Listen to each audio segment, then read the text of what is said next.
औज़ुबिल्लाहिमिनश्शैतानिर्रजीम बिस्मिल्लाहिर्रहमानिर्रहीम। आज का जो हमारा टॉपिक है वो है 5 किंगडम सिस्टम।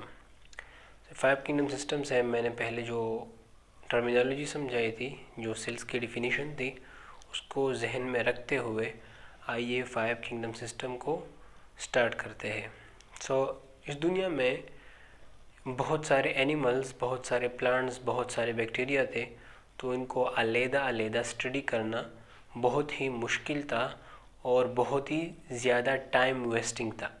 तो साइंटिस्ट ने इन तमाम एनिमल्स को ग्रुप में तकसीम किया, जैसे कि मैंने कहा था क्लासिफिकेशन एनिमल्स की कर दी। सक्सेसफुल क्लासिफिकेशन, बहुत से साइंटिस्ट ने बहुत से ट्राई किया कि एनिमल्स को, प्लांट्स को और बैक्टीरिया को अलग अलग किया जाए, पर एक सक्सेसफुल क्लासिफिकेशन जो था वो 5 किंगडम सिस्टम था। 5 किंगडम सिस्टम की क्लासिफिकेशन कौन से साइंटिस्ट ने की, आइए पढ़ते हैं। ये है the 5 kingdom system. Robert Whittaker 1969। Robert Whittaker उस साइंटिस्ट का नाम है जिन्होंने 5 किंगडम सिस्टम की क्लासिफिकेशन किया और 1969 में इसको किया था। तो उसने एनिमल्स को, बैक्टीरिया को, प्लांट को, पंजाई को, सबको अलग अलग ग्रुप्स में डाल दिया। उसने पहला ग्रुप बनाया जिसका नाम है किंगडम मुनीरा और प्रोकैरियोट, किंगडम प्रोकैरियोट। उन्होंने पहले ग्रुप को नाम दिया किंगडम मुनीरा या किंगडम प्रोकैरियोट। किंगडम मुनीरा, मैंने इनमें से कंपैरेटिवली स्टडी किया है, मतलब कंपैरेटिव आपके लिए टेबल में लिखा है ताकि आप कंपैरिजन करके बहुत ही आसानी के साथ इसको याद कर सके। तो पहले ग्रुप का नाम था किंगडम प्रोकैरियोट, दूसरे का नाम किंगडम प्रोटोक्टिस्टा या प्रोटिस्टा, तीसरे का नाम किंगडम फंजाई, किंगडम प्लांटाई और पांचवे का नाम किंगडम एनिमेलिया। तो आइए इनको अभी कंपैरेटिवली पढ़ते हैं, बहुत ही ईजी होता है। किंगडम प्रोकैरियोट जो है वो यूनिसेलुलर है। क्या है? यूनिसेलुलर है। इन तमाम जो ऑर्गेनिजम्स है, इनकी बॉडी एक ही सेल से बने हैं। Unicellular, okay, made of one cell. They are made of one cell, okay. ये प्रोटिस्टा जो किंगडम है ये भी यूनिसेलुलर है। देखो same unicellular, okay, made of one cell. ये भी एक सेल से बने हैं और ये भी एक सेल से बने हैं। फिर फंजाई पे आते हैं, तो फंजाई की किंगडम में जो ऑर्गेनिजम्स है वो है मल्टीसेलुलर, ओके, मल्टीसेलुलर। प्लांटाई पे आते हैं तो वो भी है मल्टीसेलुलर। एनिमेलिया पे आते हैं तो वो भी है मल्टीसेलुलर। मल्टीसेलुलर का मतलब होता है made of many cells, okay. आसान है ना, यूनिसेलुलर, मल्टीसेलुलर। यही पॉइंट लिखना है। किसी भी किंगडम की शुरुआत करने से पहले ये सोचो कि ये यूनिसेलुलर ऑर्गेनिजम्स है या मल्टीसेलुलर ऑर्गेनिजम्स है, इसमें रहते हैं। फिर इसके बाद आते हैं माइक्रोस्कोपिक। किंगडम प्रोकैरियोट है माइक्रोस्कोपिक, जो आम डायरेक्टली आंख से नहीं देख सकते, माइक्रोस्कोप का यूज़ करना पड़ेगा इनको देखने के लिए। यह है microscopic, which can only be seen through microscope. ये भी है माइक्रोस्कोपिक, देखो एक ये भी है माइक्रोस्कोपिक, ये भी है माइक्रोस्कोपिक। बट फंजाई में आते हैं तो some members are microscopic and some can be seen with naked eye. कुछ तो ऐसे फंजाई है जिसको देखने के लिए माइक्रोस्कोप की ज़रूरत है, पर कुछ ऐसे भी है जिनको देखने के लिए माइक्रोस्कोप की ज़रूरत नहीं है, ओके। और जब प्लांटाई पे हम आते हैं तो नेकेड आइज, मतलब डायरेक्टली हम प्लांट को देख सकते हैं, पौधों को देख सकते हैं। और एनिमल्स पे आते हैं तो एनिमल भी with naked eyes, we can see it with naked eyes. तो हम उसको डायरेक्टली अपनी आंखों से देख सकते हैं, माइक्रोस्कोप की ज़रूरत नहीं है। फिर प्रोकैरियोट्स में जो मुनीरा है, किंगडम मुनीरा, उसमें प्रोकैरियोटिक ऑर्गेनिजम्स है। प्रोकैरियोटिक ऑर्गेनिजम्स या प्रोकैरियोटिक सेल मैंने पहले ही एक्सप्लेन किया है। तो ये प्रोकैरियोटिक है। प्रोकैरियोटिक का मतलब है इनमें ट्रू न्यूक्लियस नहीं होता, ओके। और प्रोटिस्टा पे आते हैं तो ये यूकैरियोटिक है, फंजाई पे आते हैं तो यूकैरियोटिक है, प्लांट पे आते हैं तो यूकैरियोटिक है, एनिमल पे आते हैं तो ये भी यूकैरियोटिक है। तो इन चारों ग्रुप्स में यूकैरियोटिक सेल पड़े हैं जिनमें ट्रू न्यूक्लियस होता है, और सिर्फ इस एक ग्रुप में प्रोकैरियोट पड़ा है जिसमें ट्रू न्यूक्लियस नहीं होता। इसके बाद आते हैं नो मेम्ब्रेन बाउंडेड ऑर्गेनेलीज। इनमें ऐसे ऑर्गेनेलीज नहीं है जो मेम्ब्रेन में बाउंडेड हो, जो मेम्ब्रेन में बाउंडेड हो।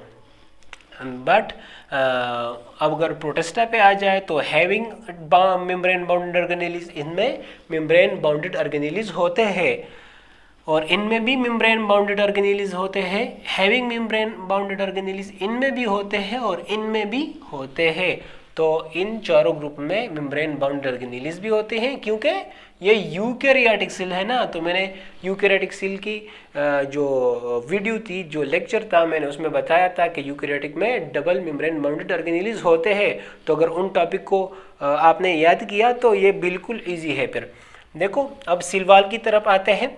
तो प्रोकैरियोटिक में सेल वॉल होता है, having cell wall made of murein, और जिस चीज़ से, जिन सीमेंट से, जिन ब्लॉक से, जिन ब्रिक से उनका सेल वॉल बना है वो क्या है, वो म्यूरिन से बनी है, वो म्यूरिन की से बनी है। जो सीमेंट उसकी सेल वॉल में यूज हुए हैं वो क्या है, म्यूरिन। ओके, सो अब हम प्रोटिस्टा पे आते हैं। तो नो सेल वॉल यूजुअली, इनमें से ज़्यादातर मेंबर में सेल वॉल नहीं है, बट सम है, लेकिन कुछ कुछ में सेल वॉल है। ओके, और इस पे आते हैं फंजाई, तो इसमें भी सेल वॉल है, और प्लांटाई में भी सेल वॉल है, और एनिमेलिया में सेल वॉल नहीं है। ओके, सो सिर्फ इन पांचों किंगडम में से प्रोटिस्टा में और एनिमेलिया में सेल वॉल नहीं है, जबकि फंजाई में, किंगडम प्लांटाई में और किंगडम प्रोकैरियोट में सेल वॉल है। इसके बाद आते हैं एग्जाम्पल्स पे। तो इसका एग्जाम्पल है बैक्टीरिया और साइनोबैक्टीरिया, बैक्टीरिया और साइनोबैक्टीरिया। सो बैक्टीरिया ऐसे माइक्रोस्कोपिक ऑर्गेनिजम्स है जिनमें क्लोरोफिल नहीं होता, जिनमें क्लोरोफिल नहीं होता। तो ये क्या हुआ, ये ऑटोट्रॉप है कि हेटेरोट्रॉप है? तो जिनमें क्लोरोफिल नहीं है वो हेटेरोट्रॉप है, वो अपना खुराक खुद नहीं बना सकता, और तभी ये जो है ना दूसरे ऑर्गेनिजम्स को टारगेट करता है, उनसे खुराक लेता है, और हमें बीमारियां फैलाते हैं। एनिमल्स में, प्लांट्स में ये बीमारियां फैलाती है बैक्टीरिया। और साइनोबैक्टीरिया, ये भी बैक्टीरिया की तरह है, प्रोकैरियोट है, पर इनमें क्लोरोफिल होता है, तो ये खुराक के लिए दूसरों पर डिपेंडेंट नहीं है, ये अपना खुराक खुद बना सकता है और रह सकता है। इसके बाद आते हैं प्रोटिस्टा पे। तो इसमें कौन कौन से मेंबर है? इसमें है प्लाज्मोडियम, अमीबा, स्लिम मोल्ड और अल्जाई। तो प्लाज्मोडियम, अमीबा और स्लिम मोल्ड, इनमें क्लोरोफिल नहीं होता, इनमें क्लोरोफिल नहीं होता। तो ये क्या है? हेटेरोट्रॉप्स है, क्लोरोफिल नहीं होता, हेटेरोट्रॉप है, फूड खुद नहीं बना सकता। तो फूड ये कहाँ से लेंगे? अपने दूसरे एनिमल से लेंगे। तो प्लाज्मोडियम, प्लाज्मोडियम हम जानते हैं ये हमें बीमारियां फैलाता है। क्या, कौन सी डिजीज लगाता है? तो ये मलेरिया लगाता है, ये मलेरिया लगाता है। अपनी खुराक की तलाश में ये इंसानी बॉडी में चला जाता है, मलेरिया लगाता है, खुराक हासिल करते हैं और हम बीमार हो जाते हैं। अल्जाई, जो प्रोटिस्टा है उनमें से अल्जाई एक ऐसा ग्रुप है, ऐसा एग्जाम्पल है, ऐसा ऑर्गेनिज्म है जो जिनमें क्लोरोफिल है और वो अपना खुराक खुद बना सकते हैं। फिर फंजाई पे आते हैं। तो फंजाई की किसी भी मेंबर में क्लोरोफिल नहीं है, किसी भी मेंबर में क्लोरोफिल नहीं है। तो ये क्लोरोफिल अगर नहीं है तो ये अपना खुराक कहाँ से हासिल करते हैं? अपना खुराक ये हासिल करते हैं डेड बॉडी से। जब आपने कहीं देखा होगा कि दरख्त पे बहुत सारे मशरूम उग आए हैं, या ऐसी जगह पे ये उग आते हैं जहाँ पे कुछ एनिमल मरा हो या कुछ प्लांट पड़े हो, तो ये अपने डेड ऑर्गेनिज्म से अपने खुराक लेते हैं। इनमें भी बहुत सारे मशरूम हैं जो बीमारियां भी काज करते हैं। ओके, सो मशरूम तो आपने देखा होगा, यहाँ पे पिक्चर में भी नज़र आता होगा बोर्ड पे। मोल्ड का भी बफ बाल है, यीस्ट है। यीस्ट हमसे जो हम चाइना खम्बीरा जो हम यूज़ करते हैं ना, वो यीस्ट से बना हुआ है, इनमें से क्लोरोफिल नहीं है। तो फिर प्लांट में आते हैं, तो प्लांट के तमाम मेंबर्स में क्लोरोफिल है, फंजाई में नहीं है, किसी में भी नहीं, प्लांट में तमाम में है। और प्रोटिस्टा में जिनमें है, किस में है, किसी में नहीं है। और जिस तरह बैक्टीरिया में नहीं है और साइनोबैक्टीरिया में है। ओके, तो प्लांट में सब में क्लोरोफिल है। प्लांट की एग्जांपल है ब्रासिका, मलबेरी, पाइनस, पन्स, और इनमें क्लोरोफिल होता है। ओके, अब एनिमल्स में एग्जांपल देखो, तो एनिमल्स की किसी भी मेंबर में क्लोरोफिल नहीं होता, किसी भी मेंबर में क्लोरोफिल नहीं होता। एनिमल्स को फर्दर दो ग्रुप्स में डिवाइड किया गया है, वर्टिब्रेट और दूसरा है इनवर्टिब्रेट। वन है वर्टिब्रेट और दूसरा है इनवर्टिब्रेट। सो वर्टिब्रेट वो एनिमल्स होते हैं जिसमें वर्टिब्रल कॉलम होता है, जिसमें ये तीर की जो यहाँ पे जो हड्डी है ना सीधी सी, ये होती है। और इनवर्टिब्रेट ऐसे एनिमल्स हैं जिनमें रीढ़ की हड्डी नहीं होती। तो इसके एग्जांपल कौन कौन से आ सकते हैं? अब वर्टिब्रेट को देखो, फिश में एक बड़ा सा बोन होता है। रेप्टाइल्स वो एनिमल्स जो रेंगने वाले जानवर होते हैं, जैसे कि चिपकली हो गई और क्रोकोडाइल हो गया। तो इस तरह की जो एनिमल्स हैं उनमें बैकबोन होता है। और मैमल्स वो एनिमल्स होते हैं जो अपने बच्चों को दूध पिलाते हैं। रेप्टाइल्स ज़्यादातर अंडे देते हैं, मैमल्स डायरेक्टली बच्चे पैदा करते हैं और दूध देते हैं। इसके बाद इनवर्टिब्रेट में आते हैं, तो इंसेक्ट्स जो कीड़े मकोड़े हैं, वर्म्स है इसमें, और जेलीफिश है। इनमें रीढ़ की हड्डी, ये वाली हड्डी नहीं होती इनवर्टिब्रेट्स में।